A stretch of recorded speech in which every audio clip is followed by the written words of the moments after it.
हरे कृष्ण। श्रीमद् भागवतम गोपी गीत श्लोक नंबर 11। चलसि यद्व्रजा चारयन् पशून् नलिनसुन्दरम् ते पदाम्बुजम् शीलतृणाङ्कुरे सीदति तेना कलिलता कान्त गच्छति। चलसि यद्व्रजा चारयन् पशून् नलिनसुन्दरम् ते पदाम्बुजम् शीलतृणाङ्कुरे सीदति तेना कलिलतामना कान्त गच्छति। चलसि यद्व्रजा चारयन् पशून् नलिनसुन्दरम् ते पदाम्बुजम् शीलतृणाङ्कुरे सीदति तेना कलिलतामना कान्त गच्छति। कलिलतामना कान्त गच्छति। हरे कृष्णा। आप में से कोई श्लोक दोहराना चाहे? श्लोक का अनुवाद। गोपियां कहती है, हे नाथ, हे कांत, जब तुम गौ आदि पशुओं को चराते हुए ब्रज में गमन करते हो, तब तुम्हारे कमल के समान सुकोमल चरण तल, सुखी धान के सूक्ष्म अग्रभाग तथा कुश आदि नुकीले घास कंकड़ आदि के चुभ जाने से दुखते होंगे। ऐसा सोचकर हमारा मन बहुत बेचैन हो जाता है। श्लोक का अनुवाद इस तरह है। चलसि यद व्रजात चारयन् पशून्। हे कृष्ण, आप व्रज से जब चलते हैं, व्रज से चलने का अर्थ है कि सुबह कृष्ण गायों को लेकर निकलते हैं चराने के लिए, और शाम को आते हैं। तो निकलने से लेकर आने तक पूरा जो व्रज में भ्रमण कर रहे हैं गायों को लेके, चारयन् पशून्, पशुओं को चराते हुए। पशुओं को चरा मतलब गाय भैंस इत्यादि। उन पशुओं को चराते चराते आप जब दिन भर भ्रमण करते हैं वन में, चलति यद व्रजा चारयन् पशून्, तब आपके सुकोमल पांव में नाथ ते पदम नलिन सुंदरम, आपका जो सुंदर पांव है वो कमल की पंखड़ी जैसा कोमल है। तुम्हारा वो जो पद है, पांव है, वो शील तृण और अंकुर के द्वारा सीदती, सीदती मतलब उसमें लगता है, कष्ट होता है। तुम्हारे पांव में कष्ट होता है, दुख होता है। शील का अर्थ लिखा गया है धान के सूक्ष्म अग्रभाग, सूखे धान के सूक्ष्म अग्रभाग शील। और तृण का अर्थ बताया गया कुश, घास इत्यादि, नुकीले घास, कुश आदि नुकीले घास तृण है। और अंकुर है, दूसरे अंकुर है, वो सब आपके पांव में लगते हैं। ऐसा हम लोग जब विचार करते हैं, सिद्धति थी ना, हमारे गोपियों के मन, हमारा मन बहुत दुखी हो जाता है, बेचैन हो जाता है। कलिलताम अना कांत गच्छति। हे कांत, ये हमारे स्वामी, हमारे प्रभु हमें दुख होता है ये विचार करके। इस ये था अर्थ अभी। तो श्रीधर स्वामी कहते हैं कि गोपियों का कहने का भाव ये है कि हे और भी देखो, हे कृष्णा, तुम्हारे प्रति हमारा जो चित्त है प्रेम से अत्यधिक द्रवित रहता है। गोपियां ये कहना चाह रही है कि हमारा चित्त तुम्हारे प्रति जो प्रेम है उससे अत्यधिक द्रवित रहता है हमेशा। ऐसा होने पर भी तुम हमारे प्रति कपटपूर्ण आचरण क्यों कर रहे हो? मतलब कहने का उद्देश्य है कि हमारा चित्त तुम्हारे प्रेम में द्रवित रहता है, फिर भी तुम हमारे साथ इस प्रकार का आचरण क्यों करते हो? ये बोलने का अर्थ है।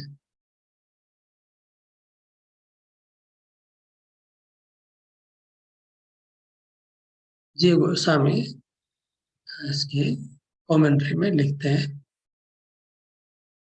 जी गोस्वामी कहते हैं कि तुम हम लोगों को केवल आ, अभी दुख रहे हो ऐसी बात नहीं है, अभी तुम हमारे से दूर गए हो इसलिए हमें दुख होता है ऐसी बात नहीं है। तुम पहले भी जब तुम गाय चराने जाते हो तो उस समय भी तुम्हारे पाँव में जो कष्ट होता है वो भी हमें दुखदायक होता है। उस समय भी हम लोग मन दुखी रहते हैं, और अभी तो और भी हमें दुख हो रहा है क्योंकि तुम अंधेरे में भटक रहे हो।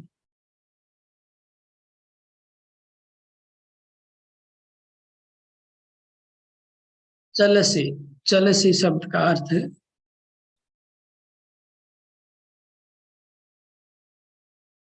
तो कृष्ण पूछते हैं कि कैसे आप लोग को इतना दुख, क्या बात का है, क्यों आपका मन क्षुब्ध है? तो इसके उत्तर में गोपियां कहते हैं चलसी, तुम जब चलते हो, तुम गोचारण के लिए जब व्रज से गमन करते हो, उस समय तुम्हारे वियोग में हमारा मन चिंता करने लगता है कि पशुओं को चराने के लिए तुम्हें इधर उधर भ्रमण करना पड़ता होगा। हमें हमारा मन विचार करने लगता है कि पशुओं को चराने के लिए तुम्हें इधर उधर भ्रमण करना होता होगा। तुम्हारे वियोग से हमारा मन चिंता करने लगता है कि तुम क्या करोगे अभी जंगल में। इसके फलस्वरूप तुम्हारे सुकोमल चरण कमलों में धान का अग्रभाग, सील, तृण, नुकीले घास और अंकुर आदि चुभते होंगे। इस चिंता से हम बेचैन हो जाते हैं। यह एक बात लिख रहे हैं हमारे आचार्य की, आगे आएगा वहां पर कांटे और कंकड़ की बात नहीं लिखी है, क्योंकि व्रज में हरिवंश पुराण में लिखा है कि व्रज में कांटे कंकड़ नहीं है, कि वृंदावन धाम भगवान का ऐसा है कि चारों तरफ हरी घास है और भगवान की सेवा के लिए बने हुए सुंदर कोमल जगह है, वहां पर कोई घास कंकड़ नहीं है। इसलिए लिखा है केवल धान का अग्रभाग, कोस का अग्रभाग और अंकुर, ये सब पाँव में लगते होंगे।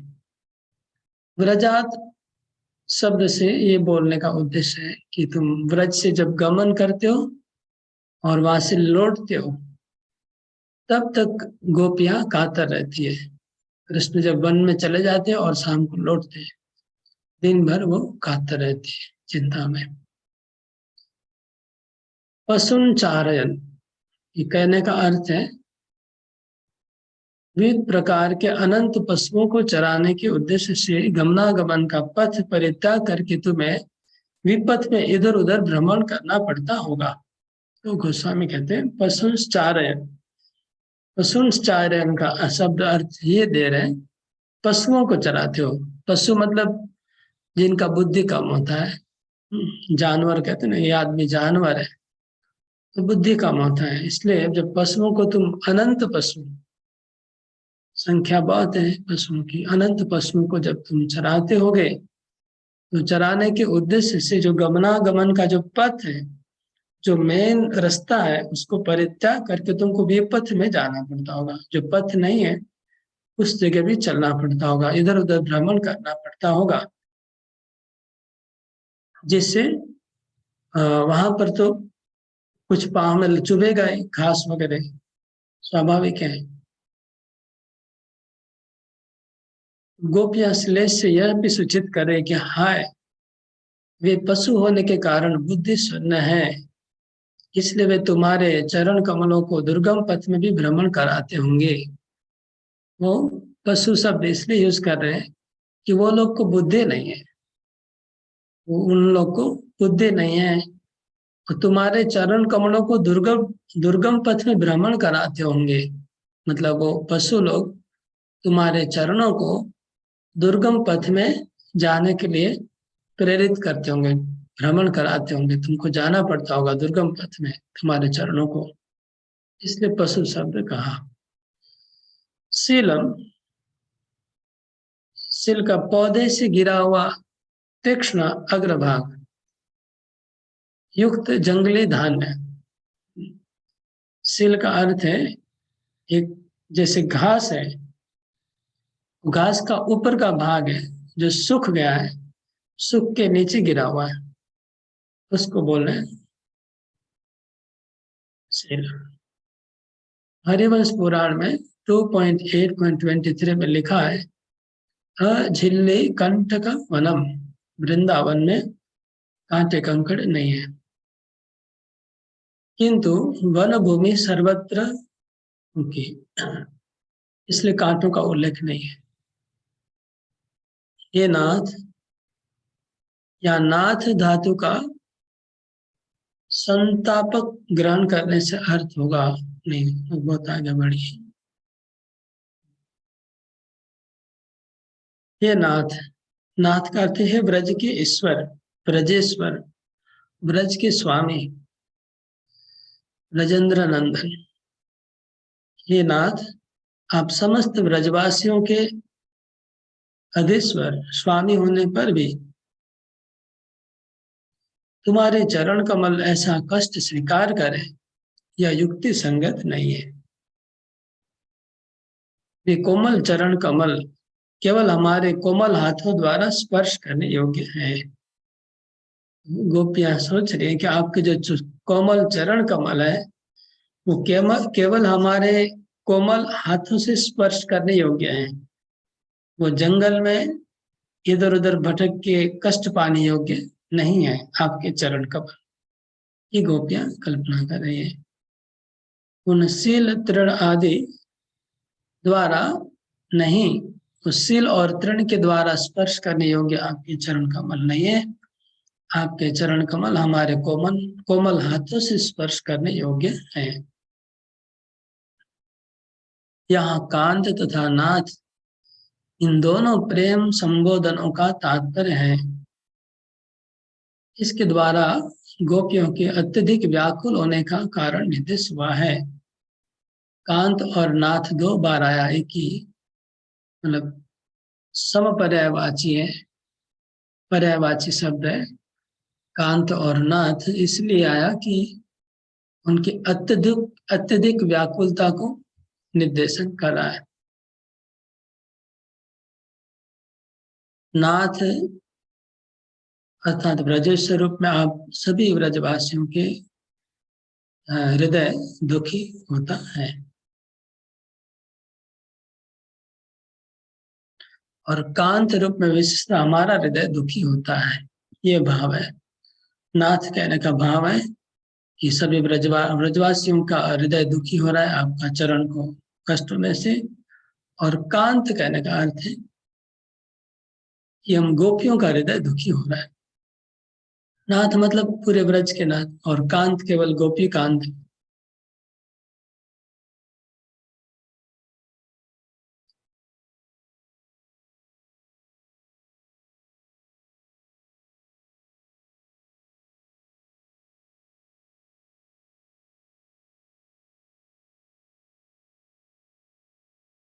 आगे कहते हैं गोस्वामी कि कृष्ण पूछते हैं कि आप विवेकवान हो, आप गोपियां सब विवेकवान हो, आप लोग मेरे चरण कमलों के कष्ट की चिंता करना छोड़ दो। तो गोपियां कहती है कांत, हे कांत आप हमारे प्रियतम है, प्रियतम जनों के कष्ट को चिंता नहीं करना व त्याग करना संभव नहीं है, इसलिए हम लोग के लिए चिंता करना, त्याग करना संभव नहीं है।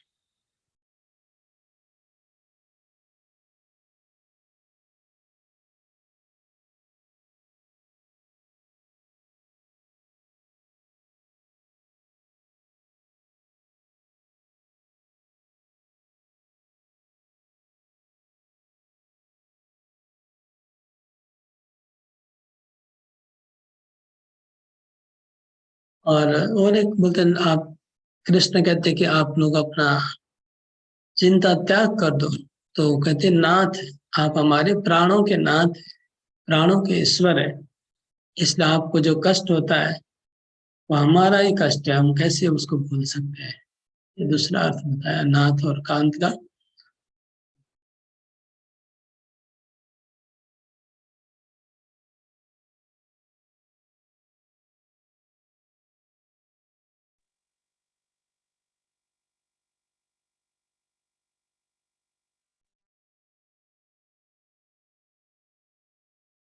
दूसरा फिर जी गोस्वामी और एक तर्क दे रहे हैं कि कृष्ण मानो कहते हैं कि जब भी किसी से आप प्रेम करेंगे, स्नेह का बंधन होगा, संबंध बनाएंगे, तो संबंध बनाने से दुख आएगा ही आएगा। जितना आपको सुख मिलेगा उतना ही दुख मिलेगा, क्योंकि शोक रूपी बोलते हैं कि परस्पर संबंध वसत प्राणिगण, जितने व्यक्तियों को अपना प्रिय का कर मानते हैं, उनके हृदय में उतने ही अधिक रूप में शोक रूपी बर्छियां गड़ जाया करते हैं। कहने का अर्थ है कि अगर संबंध बनाएंगे किसी के साथ, जितने लोगों से संबंध बनाएंगे उतने ही ज्यादा आपको कष्ट होगा, हृदय में वो लोग शोक रूपी बर्छियां डाल देंगे। जितने लोगों से संबंध बनाएंगे वो संबंध टूटेगा तो कष्ट होगा, इसलिए प्रीति करना दोषपूर्ण है, कृष्ण कहते हैं। इसलिए मेरे प्रति प्रीति करना छोड़ दो, तभी आप लोग कष्ट से मुक्त हो पाओगे, ऐसा कृष्ण कह रहे हैं। तो गोपियां इसके उत्तर में कहती मना गच्छति, हे कृष्ण हम क्या करें, हमारी इच्छा नहीं रहने पर भी हमारा मन अपने आप ही तुम्हारे अनिष्ट की आशंका से कातर हो जाता है। गोपियां कहती हैं कि हम अगर तुम्हारी चिंता करना छोड़ भी दें, लेकिन हमारा मन तुम्हारे अनिष्ट की आशंका करके कातर हो जाता है। इसका कारण है मन संकल्प। तो ये एक बात लिखी है, प्रभुपाद जी भी कहते हैं सब शास्त्रों में कि जिसके प्रति प्रेम हम होता है उसके अनिष्ट की आशंका हमेशा बनी रहती है। जिसके प्रति हमें प्रेम ज्यादा होता है उसके अनिष्ट की मतलब उसको कोई खतरा आएगा, ये आशंका हमेशा बनी रहती है। ये एकदम क्या बोलते हैं यूनिवर्सल प्रिंसिपल है, सबके जीवन में ये देखा जाता है। सब, चाहे वो पुरुष हो, चाहे मनुष्य हो, चाहे पशु हो, चाहे जानवर हो, कहीं पर भी जहां पर भी ज्यादा प्रीति होती है उसकी अनिष्ट की आशंका बनी रहती है। जैसे कि गाय नया बछड़ा को जन्म देती है, तो वहां पास में कोई भी जाएगा तो गाय उसको मारती है, उसको अनिष्ट लगता है कि इस बच्चे को वो मारने को आ रहा है। इसी प्रकार कुत्ता भी जब नया नया बच्चा जन्म देती है, कुतिया, उसमें कितनी भयंकर होती है, कोई भी पास में आने से मार डालेगी, तो अपने बच्चे की अनिष्ट की आशंका करती है। तो सब पशु में ये भयंकर रूप में ये चीज रहता है कि जहाँ पर स्नेह है उस व्यक्ति की अनिष्ट की आशंका बहुत बनी रहती है। ये मनुष्य में भी रहती है। अगर आप जिसके प्रति स्नेह है वो कहीं दूर गया है तो उसकी अनिष्ट की आशंका चलती रहती है। एक इस तरह से भगवान के प्रति भी अगर प्रेम होगा, कृष्ण के प्रति भी, तो गोपियों को कृष्ण के अनिष्ट की आशंका हमेशा बनी रहती है, मन उनका वहां चला जाता है। तो ये प्रेम का लक्षण है गोपियों का स्वाभाविक। तो भौतिक जगत में हो चाहे स्पिरिचुअल वर्ल्ड में, प्रेम का जो क्या बोलते हैं, प्रेम का जो स्वभाव है सेम है। यहाँ पर भी जैसे प्रेम का स्वभाव वही स्वभाव वहां पर भी दिख रहा है, स्पिरिचुअल वर्ल्ड में भी, उसमें कोई डिफरेंस नहीं हो रहा है। तो कहते हैं मन जो है वो संकल्पात्मक है। मन हमारे विवेक का अपेक्षा नहीं करता है। मन हमारे विवेक की अपेक्षा नहीं करता है, वो पहले ही भाग जाता है। मतलब कृष्ण कहते हैं कि आप लोग विवेकवती हो, अपना विवेक से मन को संभालो। तो गोपियां कहती जो मन होता है वो विवेक की अपेक्षा नहीं करता, वो संकल्प मात्र से भाग जाता है। ये भी एक बात है, मन में विवेक नहीं होता है और बुद्धि में विवेक होता है। तो मन को विवेक नहीं है, मन जहां तहां चला जाएगा, बुद्धि से उसको विवेक से रोकना पड़ता है। यदि श्री कृष्ण पुनः आपत्ति करें तो मन भी तो तुम्हारा ही है, तो तुम उसको नियंत्रण कर लो। इस आशंका से ब्रजरमणिया उनके मन का कोई दोष नहीं है होने का अभिप्राय से करे, कांत मनोहर। तो फिर कृष्ण कहते हैं कि मन तो आपका ही है, तो मन को नियंत्रण करो। मन आप लोग का इतना क्यों, आपके नियंत्रण में क्यों नहीं है आप लोग का मन? तो मन दुष्ट है, उसको कंट्रोल करो। तो गोपियां कहते नहीं नहीं, मन का कोई दोष नहीं है। हमारे मन का कोई दोष नहीं है। क्यों? क्योंकि तुम कांत हो, तुम मनोहर हो। मनोहर मतलब मन को हरण करने वाले। तुमने हमारे मन को हरण कर लिया है, मन के लोभक हो तुमने मन का चोरी कर लिया है हमारे। मन का दोष नहीं है, मन को तुमने ही लुभाया करके, लोभ देके, हमारे मन को लालच देके तुम्हें लेके गए हो। इसलिए मन हमारा तुम्हारा पीछा करता रहता है। इसलिए तुम अपने वन भ्रमण को परित्याग करो और शीघ्र गति से निकट आ जाओ और हमें दर्शन दो और हमारे मन को वापस दे दो, तभी काम होगा। ये था जीव गोस्वामी का कमेंट्री। अभी हम थोड़ा चक्रवर्ती ठाकुर का कमेंट्री देखते हैं। जो बात पहले कही गई उसको छोड़ के आगे बोलता हूँ। तो कलिलताम मना काम कांत गच, इस लाइन का विशेष करके उन्होंने व्याख्या किया है। तो कहते हैं कि हमारा मन कलह करता है, हमारे साथ कलह करता है। वो कलह कैसा कलह करता है, किस प्रकार का मन कलह करता है? मतलब हमारा मन हमारे साथ ही झगड़ा करता है। क्या झगड़ा करता है? तो गोपियां कहती अरे मन स यदि वने भ्रमणात् खिद्यति तदा व्रजान् निश्रित्य नित्यमेव तत्रैव किम याति अतस्त्वं किम इति वृथा खिद्यसि। तो गोपियां मन को करी अरे हमारे मन अगर वन भ्रमण में कृष्ण को अगर कष्ट होता है तो व्रज से निकल के प्रतिदिन वो वन में जाते हैं, प्रतिदिन आते हैं। अगर कष्ट होता तो प्रतिदिन जाते नहीं वन में।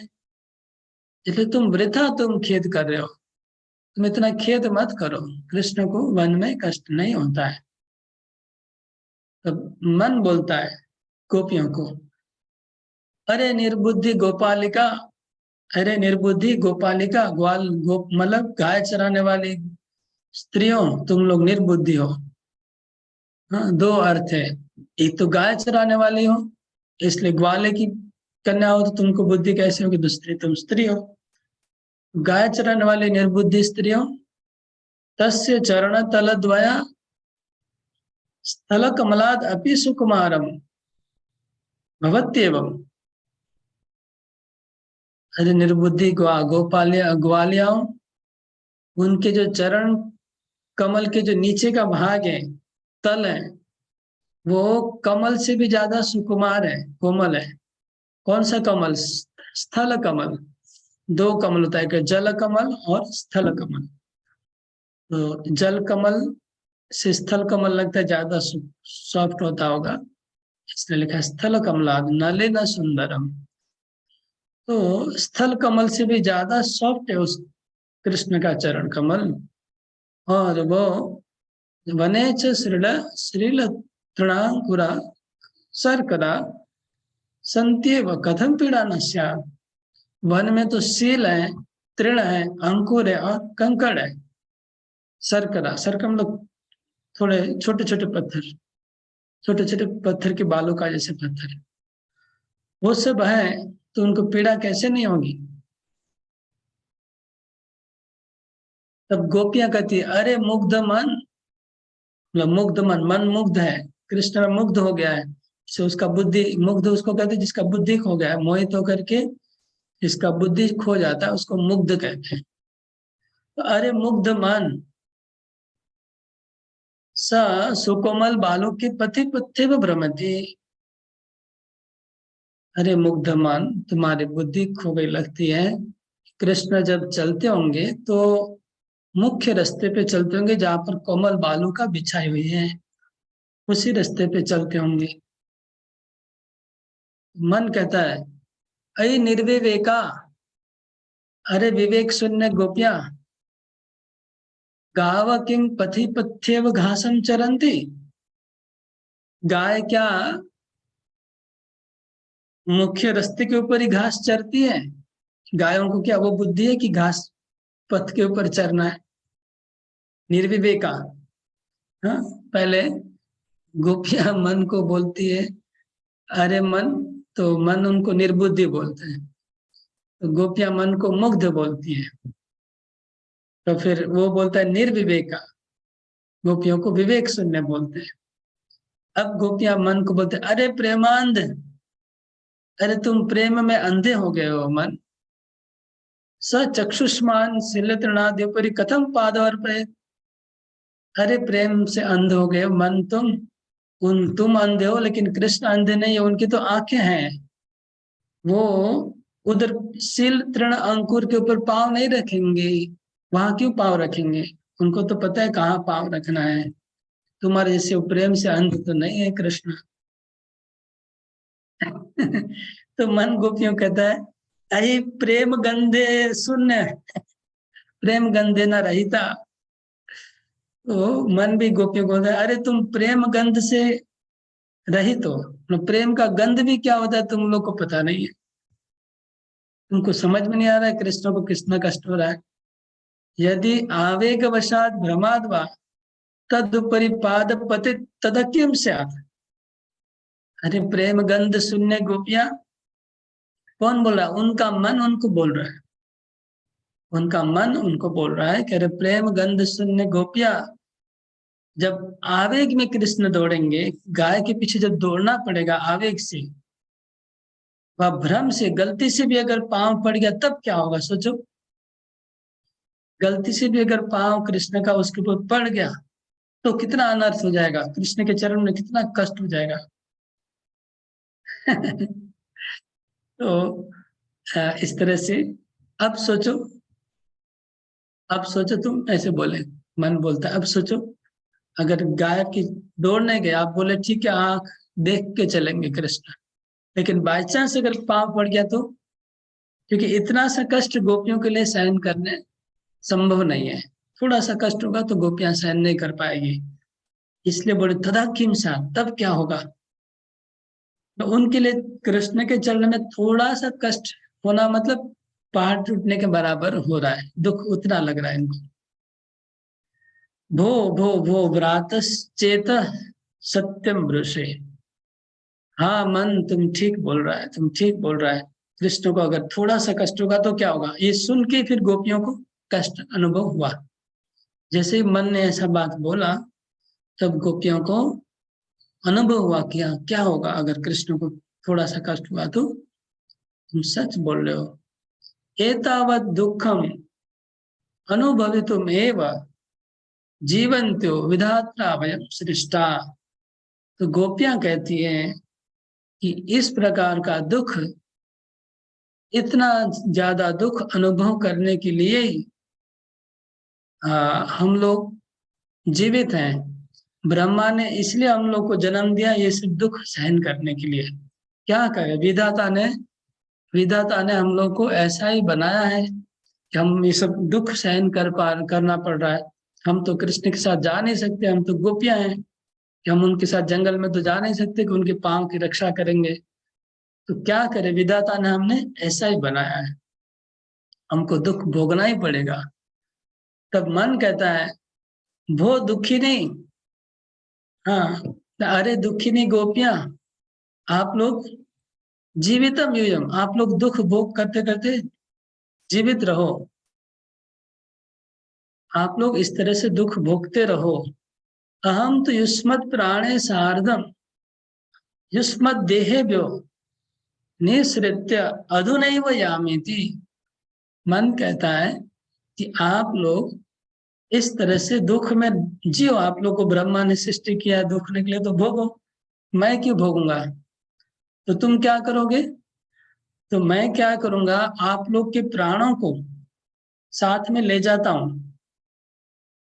युष्मत् प्राणे, आप लोग का प्राण को साथ में लेके, युष्मत् देहेभ्यो निसृत्य, आप लोग के शरीर से आप लोग के प्राणों को लेके अभी मैं निकाल के जा रहा हूं कृष्ण के पास।